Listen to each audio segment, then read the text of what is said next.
It took more than 1,000 years for Buddhism to spread from the plains of India to the Himalayan snow peaks and then on to the Tibetan plateau. But once it had taken root, Buddhist values of nonviolence, tolerance, and respect for the environment began to influence communities throughout Tibet.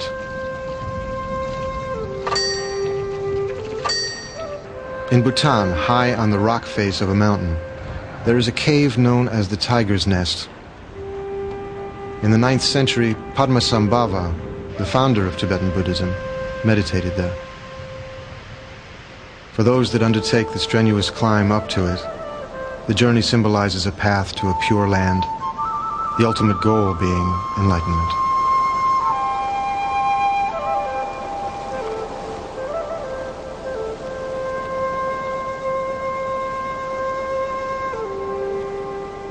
Buddhist teachings are profound ways of inner transformation. They are available to anyone possessing the courage and diligence to practice them.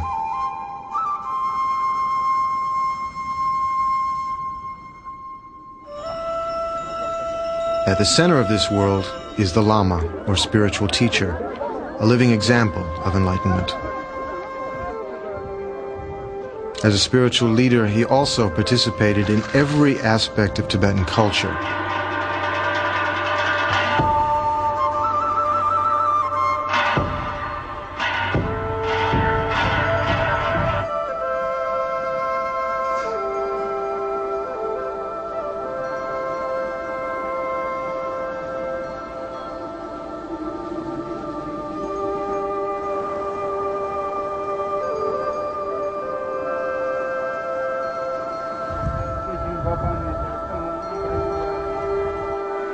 The Lama was capable of inspiring and guiding others to realize the unshakable awareness of their own mind. One such teacher was Khyentse Rinpoche.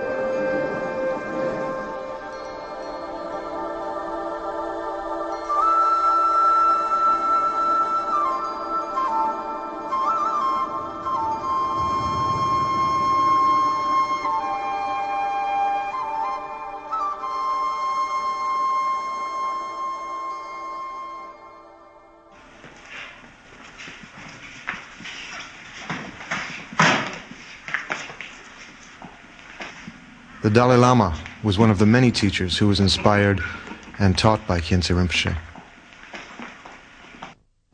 He was one of my main gurus. And especially the Dzogchen teaching and also some other very rare oral transmission. Not only Nyingma tradition, but also Sajya tradition, Gelug tradition, and also Gurju tradition, which I received from him. So I consider late Khyentse Rinpoche is very, very grateful, very, very helpful for my spiritual practice. When he sits on chair or throne, very magnificent, very impressive. His body appearance very well built, and he always smiled, always smiled.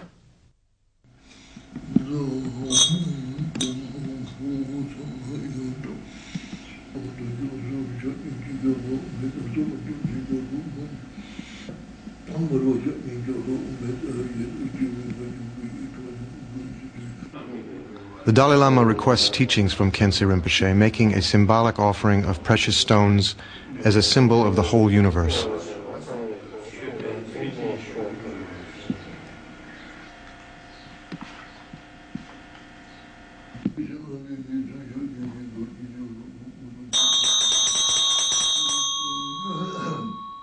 Visualizations, ritual objects, and sometimes even costumes are used by the teacher to show the student a means of transforming his perception of the world and opening to his potentially enlightened state.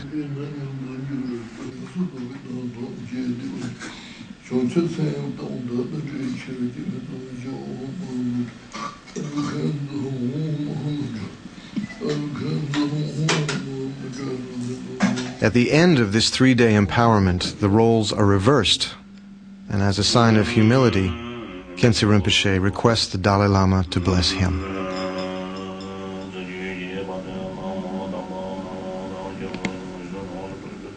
As a symbol of gratitude for the Guru's teachings, the Dalai Lama offers him a ceremonial white scarf called a kata and requests him to pray for Tibet.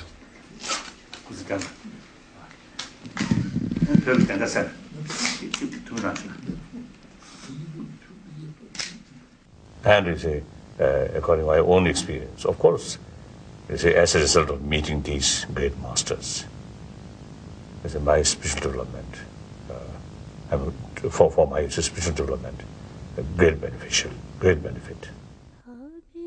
Buddhism was born in India 2,500 years ago, when an Indian prince named Siddhartha left the wealth and comforts of his father's palace to find the meaning of life.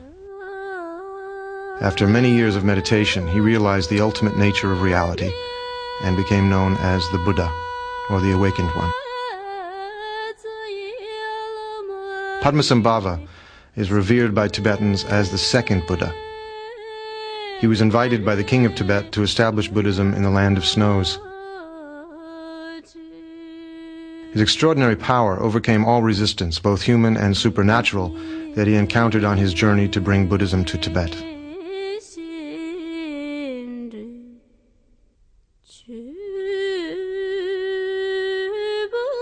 Through the power of his realization, Tibet became a unique spiritual society whose traditions have remained unbroken until the recent occupation by the Communist Chinese.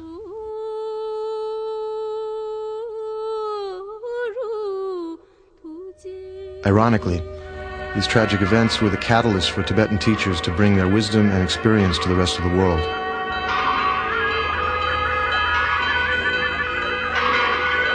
Many people who met these great masters were struck by their kindness, sense of humor, and extraordinary presence, and began to learn that Buddhism was not based on withdrawing from the world, but on embracing it with love and compassion. That lasting happiness can only come from inner peace.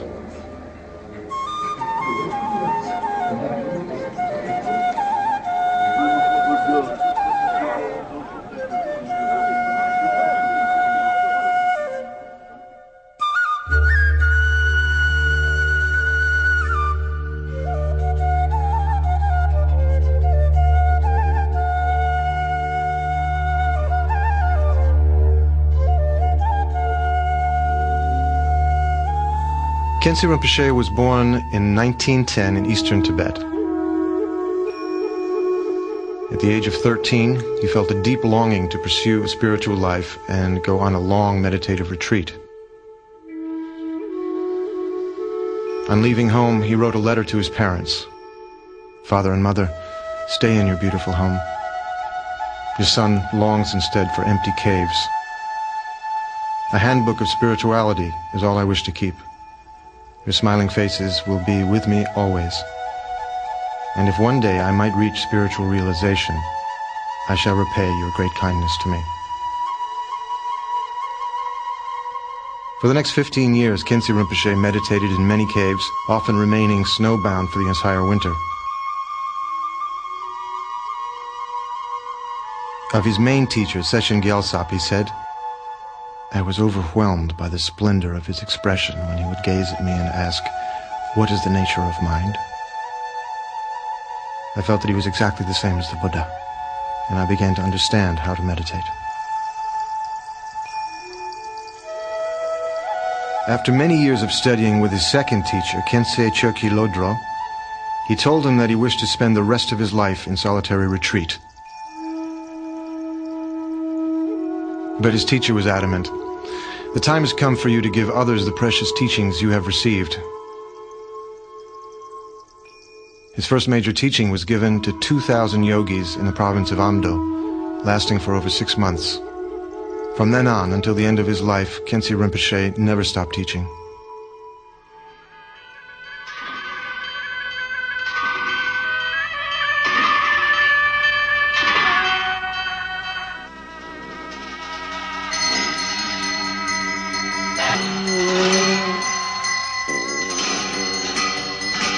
In 1949, China invaded Tibet. By the end of the 50s, the occupation was solidified. Sorrow and devastation tore through 1,000 years of peace. A human and cultural genocide soon followed. The Dalai Lama, followed by 100,000 Tibetans, escaped to India. 6,000 monasteries were destroyed. 1 million Tibetans died. Khyentse Rinpoche wrote, "A beautiful country is a dreamlike illusion. It's senseless to cling to it. Unless the inner forces of negative emotions are conquered, strife with outer enemies will never end."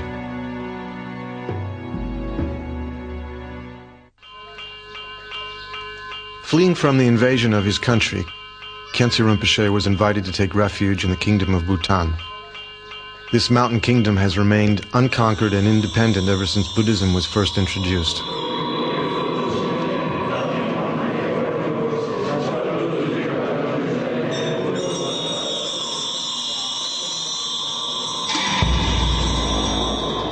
Soon the power of his realization drew many students to him. As the years passed, he became the foremost teacher in Bhutan, revered by all, from the king and queen mother to the humblest farmer.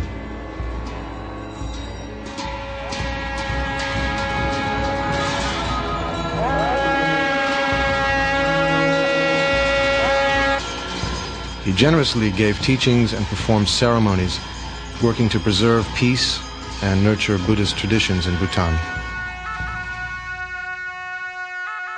Shantideva, the 7th century Buddhist master, said, "All the joy the world contains has come through wishing happiness for others. All the misery the world contains has come through wanting pleasure for oneself."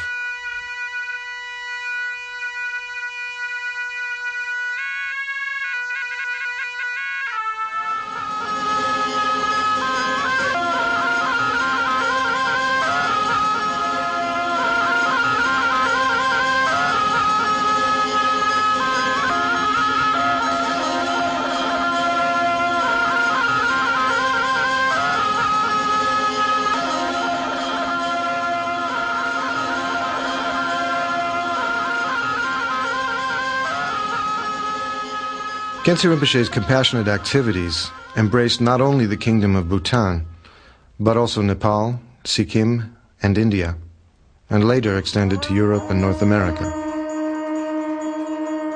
It was near the great stupa of Bodhnath in Nepal that Khyentse Rinpoche decided to build a large monastery, similar to the Sechen monastery that had been destroyed in Tibet.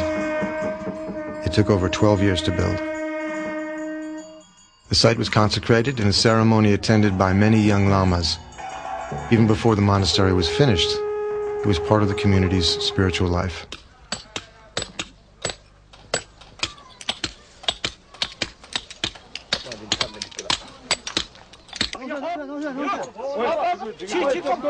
For several years, many artists and their families lived inside the half-built monastery, creating the thousands of traditional paintings, gold-covered sculptures, ceremonial masks, and costumes that are used in the daily life of a Tibetan monastery. Today, Sechen Monastery offers one of the most authentic examples of these sacred arts outside of Tibet.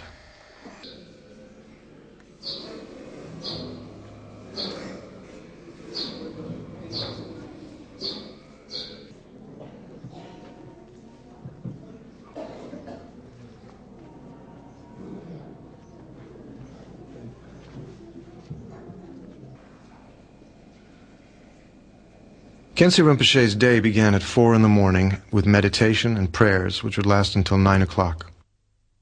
Then people would arrive to receive his teachings and blessings. It seemed that he was living many lives at the same time, whether writing one of his 25 volumes of commentaries, being in retreat, teaching scriptures, building monasteries, or providing for the spiritual needs of whoever appeared before him. His life was an endless offering to others.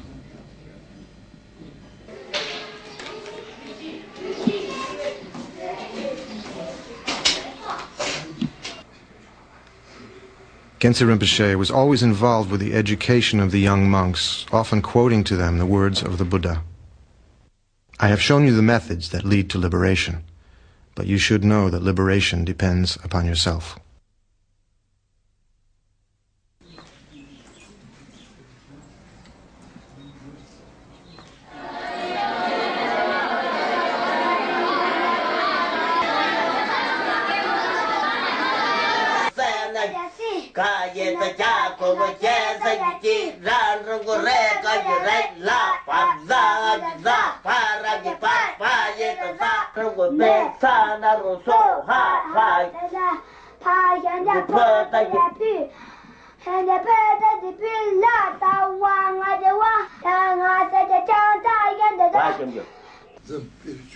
As if reading from an unseen book, Khyentse Rinpoche would teach effortlessly without pause or hesitation.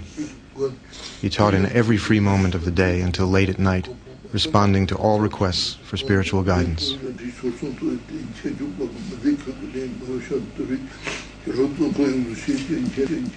Their final enlightenment, from the Buddhist viewpoint, of course, the Buddhahood is the final enlightenment.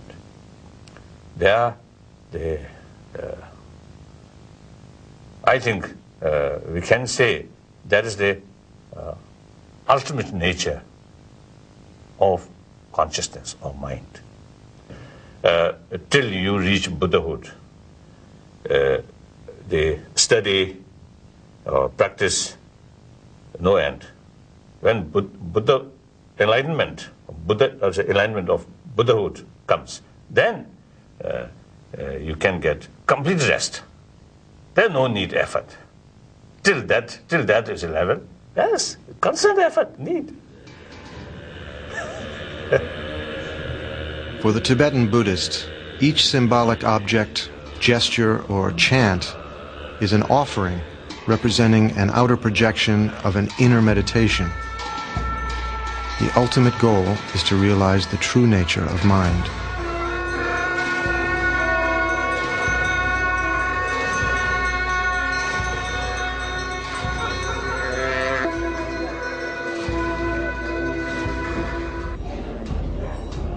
At the end of 9 days and nights of uninterrupted meditation, the participants in this ritual each hold a lamp symbolizing the light of wisdom.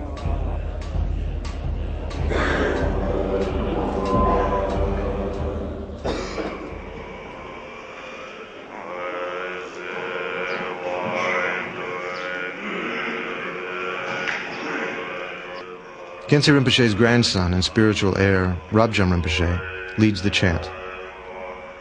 They pray to relieve the sufferings of all beings and vow to be reborn and practice together in future lives.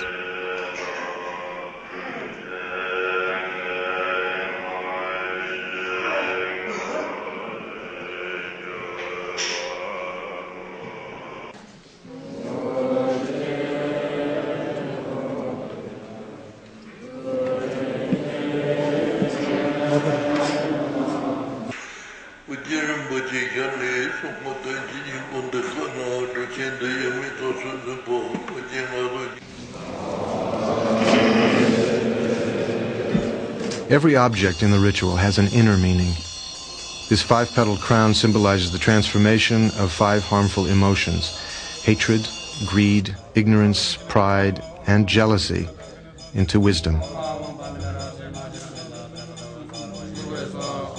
In the fire ritual, the flames symbolize the wisdom that burns away ignorance and self-centered emotions. At the end of a large ceremony, the intricately created sand mandala is swept up and scattered into a river, a reminder of the impermanent nature of everything.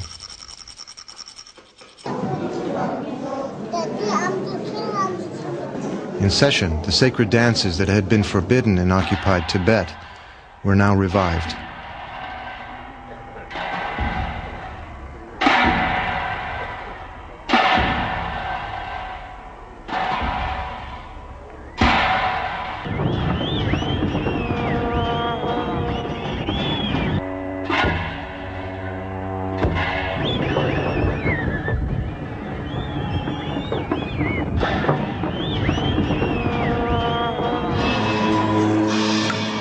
During a 2-day annual festival, the monks share with the entire lay community their inner spiritual experiences through these sacred dances.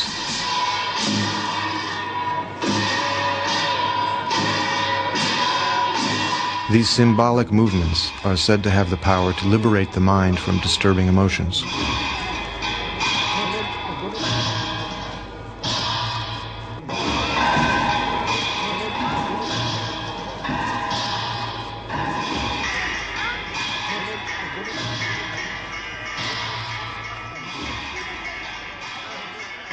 Every year, Khyentse Rinpoche, Rabjam Rinpoche, and his disciples would gather in India under the tree where the Buddha received enlightenment and offer prayers for world peace.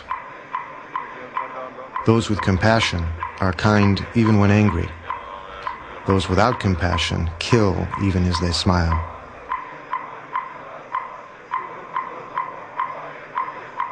By offering thousands of devotions a day, these monks pray to take upon themselves the sufferings of all beings and to send them happiness in return.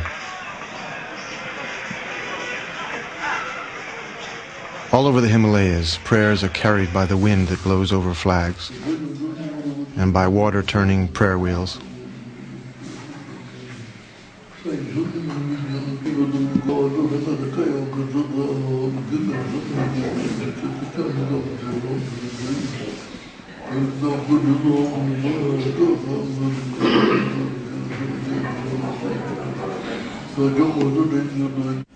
Prayers are also carved in rock. As long as space endures, and as long as beings exist, may I too remain to dispel the misery of the world.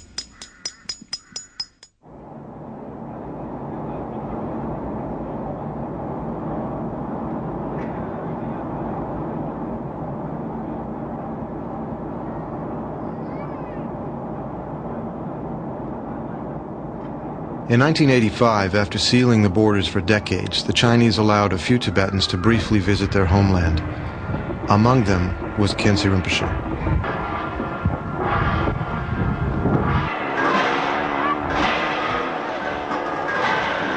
For Tibet, the return of this great master after 30 years of exile was like a bright sunrise after a long night of darkness.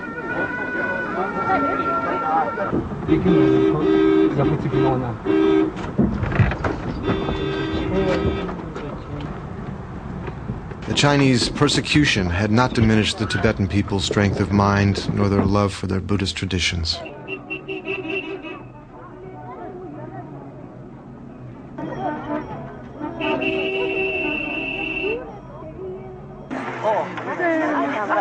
The news of his arrival spread like wildfire.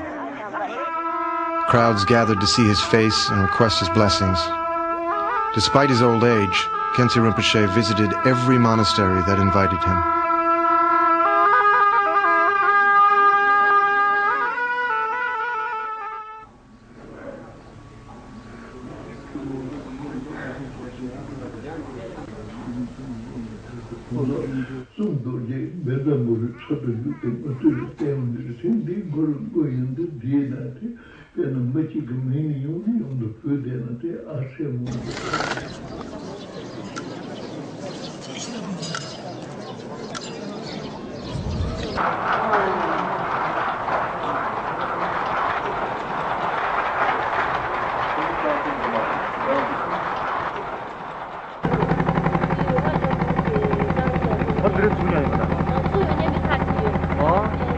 A few hours from Lhasa, he crossed the Sangpo River to Samye, Tibet's first monastery, built in the 9th century.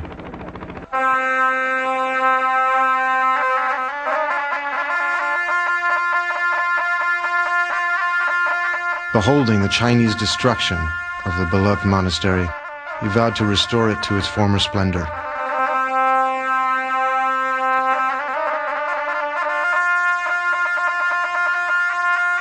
Five years later, he returned to Tibet to reconsecrate a fully restored Samye monastery.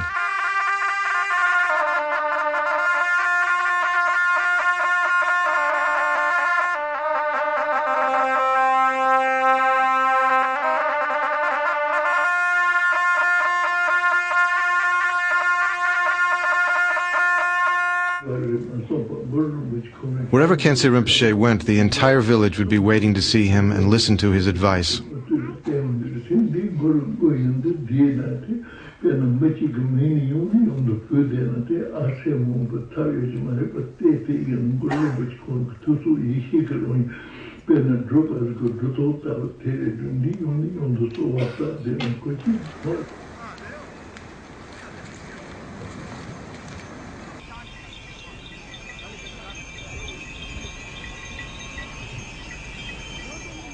After several days on the long road to eastern Tibet, 300 horsemen, wearing white hats as a sign of welcome, rode out to escort Khyentse Rinpoche to his monastery.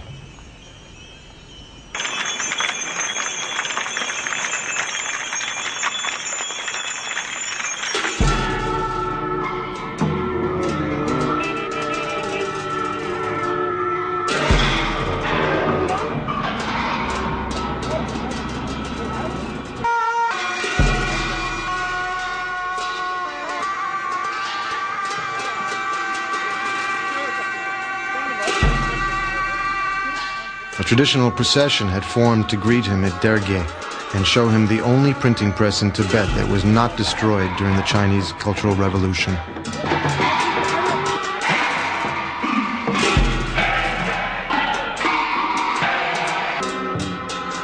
Tibetans venerate books of scriptures that embody the Buddha's speech and contain the instructions through which enlightenment can be reached.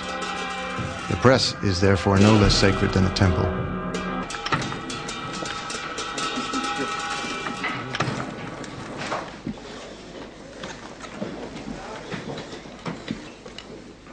The 200,000 hand-carved wood blocks of scriptures stored at the press are once again being used to print copies of the texts.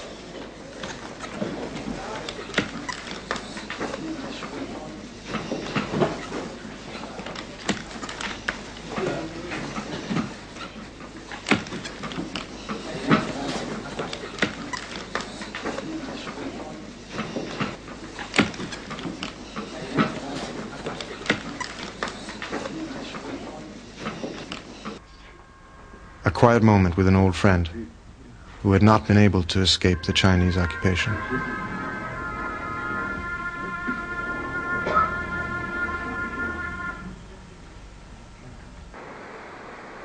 Special celebrations welcome the great master. It is here at Session that Khyentse Rinpoche met his own teacher and received his first essential instructions.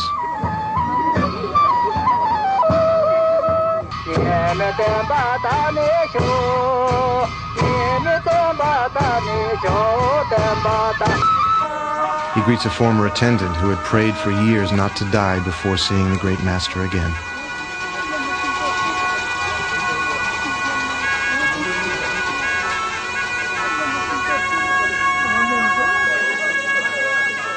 The years of horrendous suffering have not diminished the Tibetan people's capacity for joy.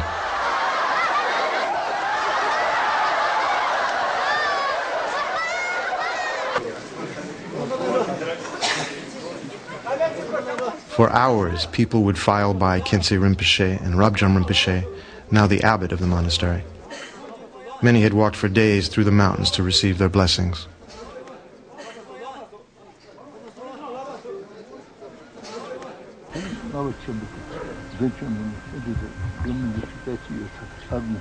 Precious relics and other sacred objects hidden from the Chinese at great risk are brought out for the first time.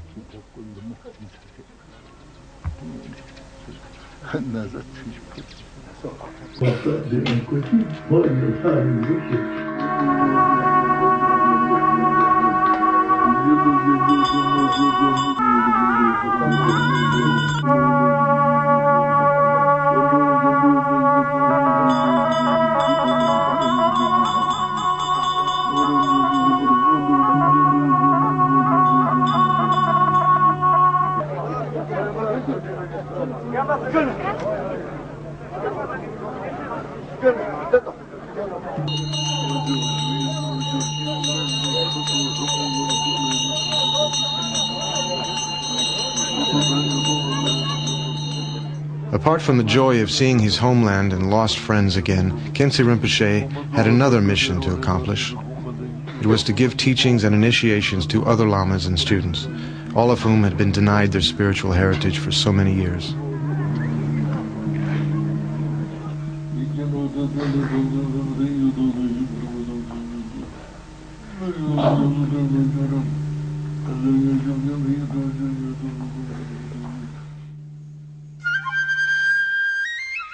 The wide-open expanse of spiritual realization, the true condition of mind, is like the sky, like space, without center, without edge, without goal, dissolving into the expanse of emptiness that has no limits and no boundary. Everything I see, everything I hear, my own mind, and the sky all merge. When you see a lofty mountain, be reminded of the inner view. The view is the teacher's mind, inseparable from the nature of your own.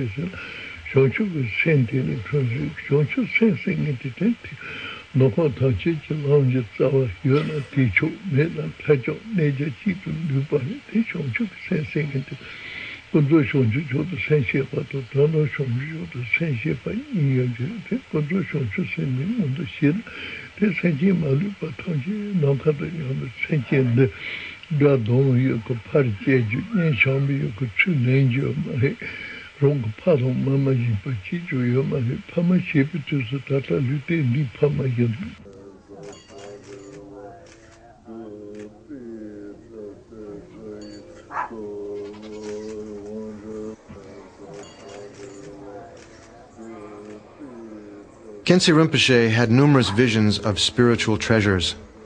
In one of these discoveries, he saw the mandala of the Buddha of eternal life appearing on the surface of a lake.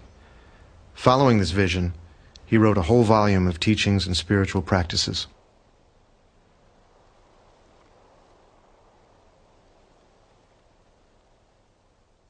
From the Buddhist viewpoint, real blessing must come from within. So we are our own master. So even Buddha himself, made very clear. He should consider as a teacher, not a real protector. The real protector is Dharma. Like medicine. Only medicine can cure your illness, not by doctor. Doctor prescribed the medicine and give you advice, what should do, what should avoid, what should do. Then if you follow the doctor's advice and take the medicine regularly, then illness will disappear.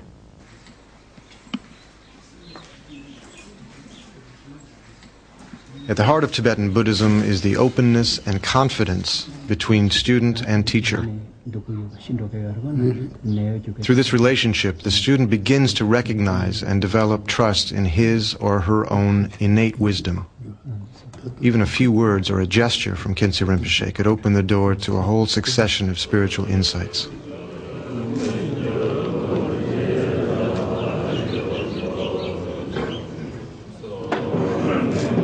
Rabjan Rinpoche said of his grandfather, he would reply to our questions not only as a scholar, but from the depth of his practical experience and wisdom.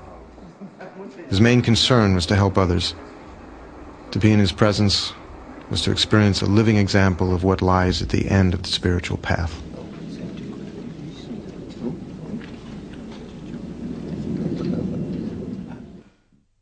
Although the teacher appears to us in ordinary human form, in reality, his mind is no different from the Buddha's. The only difference between the teacher and the Buddha lies in his kindness to you.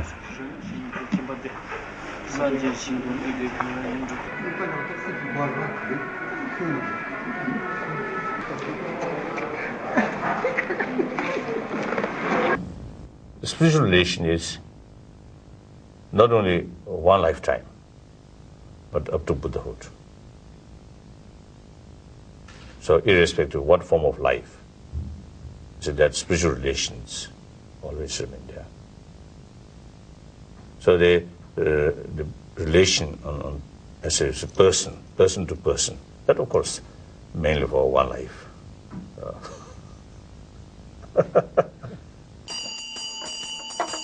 Rabjam Rinpoche is the incarnation of one of Khyentse Rinpoche's own teachers, so their spiritual relationship continues from life to life.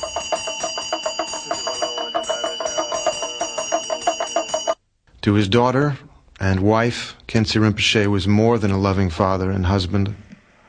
His love and compassion was the same for all beings. As he wrote, "Spending your time with true spiritual friends will fill you with love for all beings and help you to see how negative attachments and hatred are.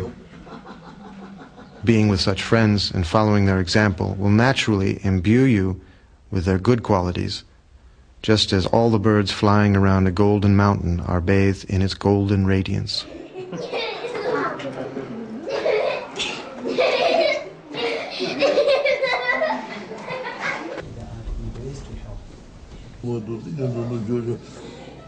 Nearing the end of his life, Khyentse Rinpoche was particularly attentive to those young lamas who had been recognized as incarnations of past teachers.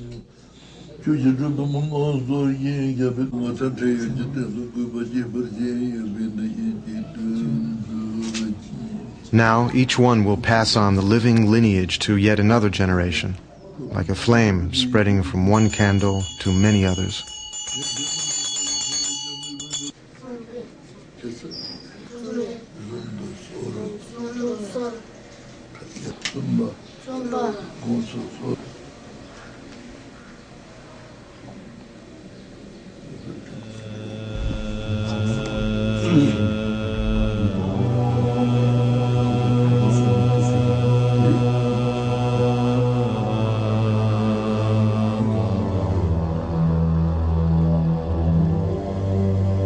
In the midst of clouds of impermanence and illusion dances the lightning of life. Can you say you won't die tomorrow? Practice the Dharma.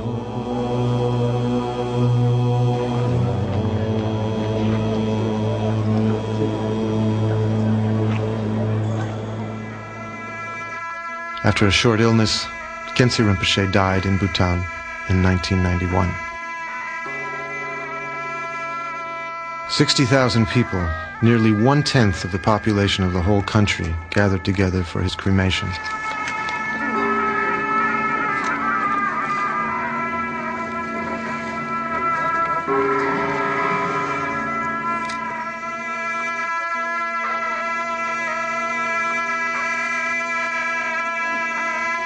The royal family, 100 teachers and countless students from all over the world gathered on all sides of the cremation stupa to meditate and offer prayers.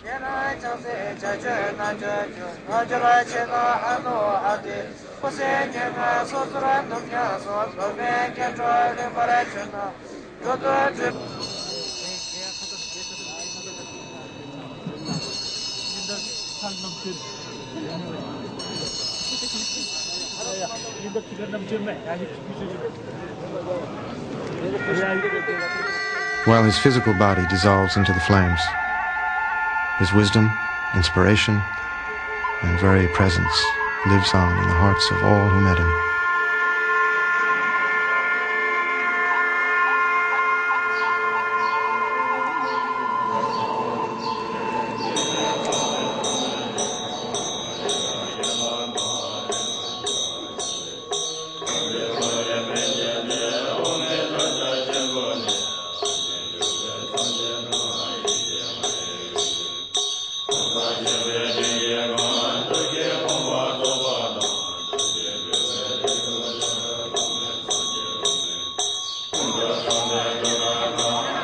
Once a week, for 7 weeks, 100,000 butter lamps were offered at the Great Stupa in Nepal in his memory.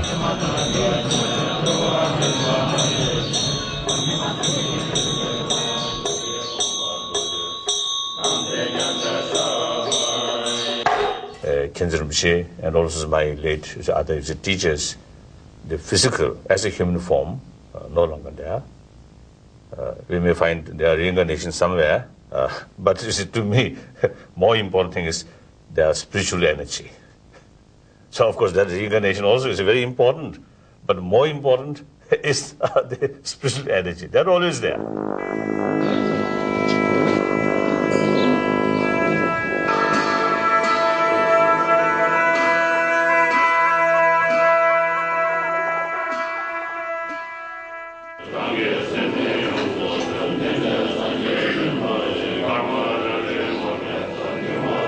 Khyentse Rinpoche's close friend and disciple, Trulshik Rinpoche, answered the prayers of the Dalai Lama and other teachers that an incarnation might swiftly appear by having dreams and visions clearly indicating where the young boy was to be found.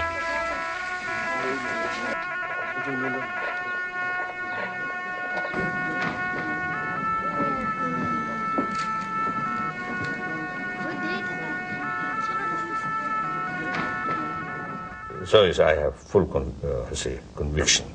Is it this young, active boy is true the reincarnation of late Khyentse Rinpoche.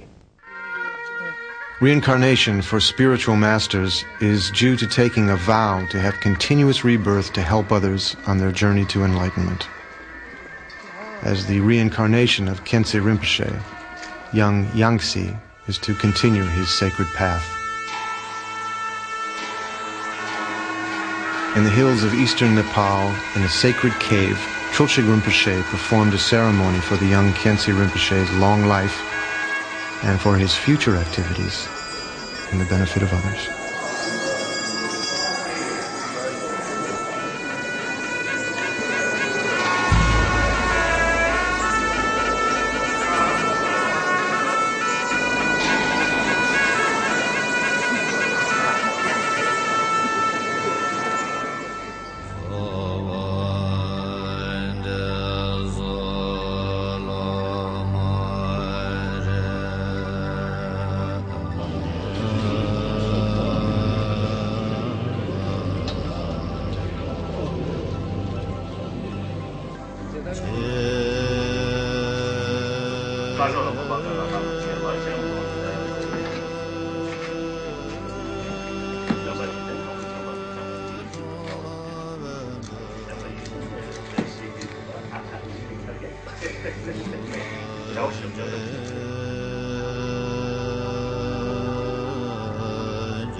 We must implement this teaching in daily life so that we will be a good disciple of good Lama.